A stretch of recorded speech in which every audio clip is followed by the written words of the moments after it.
Hi, I'm Tim Malloy. Here's a preview of a special broadcast we're preparing at WXEL in honor of Veterans Day. As you saw in our story about aeromedical missions, battlefield injuries are absolutely devastating. But on every flight out of the combat theater, there are wounded warriors who show no signs at all of physical wounds. They sit silently on medical aircraft, strapped in for the long flight back to Germany. A flight surgeon told me on one of those flights there are instances where doctors actually have to coerce those suffering from post-traumatic stress disorder, or PTSD, into taking off their Kevlar when they finally reach the military hospital at Landstuhl, Germany. In some cases, they even have to cut it off. We're all going to be hearing a lot about post-traumatic stress in the years to come. In this preview, you meet a Jensen Beach mother whose personal tragedy has made her an advocate for the broad spectrum of people touched by the unseen ravages of war. In a moving display of camaraderie, ground crews applaud the badly injured aboard. The connection is brief but intense. This is the beginning of the road home. Not all of those aboard show signs of physical injury. The enduring legacy of 10 years of war is mental trauma many bring home with them.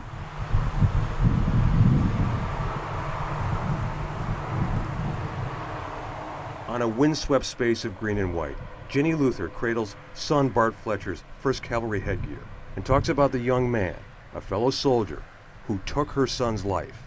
He was the person that I feared my son Bart was going to become had I not, as a parent, shifted what I needed to do to help direct him in a way that he could use his power in a way that was helpful versus hurtful. On September 8, 2008, home after serving his first tour of Iraq, First Lieutenant Fletcher confronted a soldier from his battalion who had stolen stereo equipment in Fort Hood, Texas. The soldier, Jody Wirawan, snapped. He shot Bart 5 times, then he killed himself.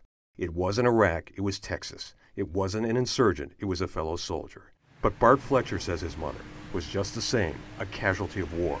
There's no question in my mind that he had PTSD. There's absolutely no question in my mind.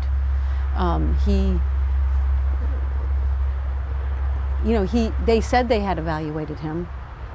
They also said that they felt like when he was leaving and being discharged, although they discharged him and were discharging him honorably, they felt that he wasn't in the war for the right reasons. He wasn't in the military for the right reasons. What that actually meant, I don't know.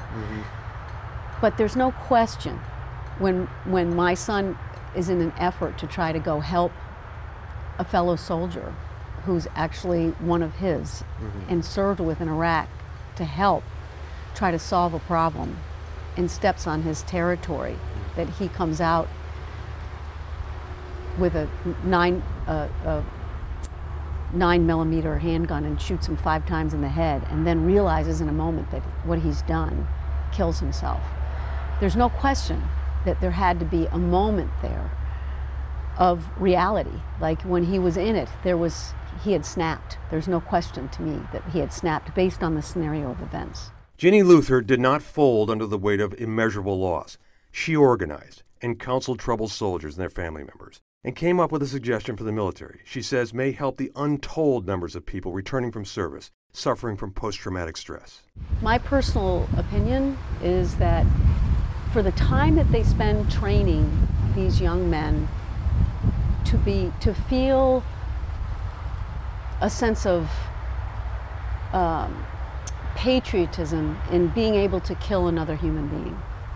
Because when you kill another human being, you're kind of killing a piece of yourself, no doubt.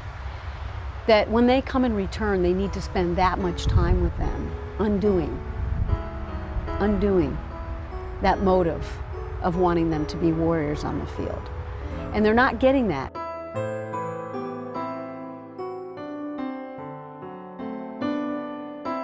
Ginny Luther, too busy to be down, rides a wave of compassion for the thousands whose lives have been forever altered by war, and forgiveness, remarkably, for the young man who murdered her son.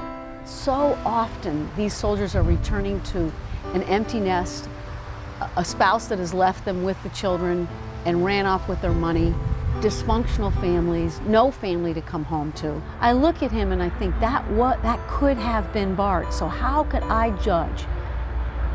How could I judge that person? I couldn't judge him. He was a hero to a lot of people. He was a hero to parents. He was a hero to other children. He was a hero to other soldiers who looked up to him. He was a hero in many, he was a hero to me as a son. As a son, he was a hero and will always be.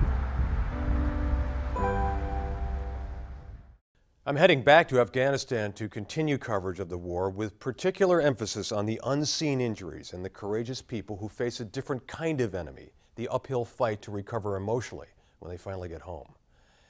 Thank you for watching.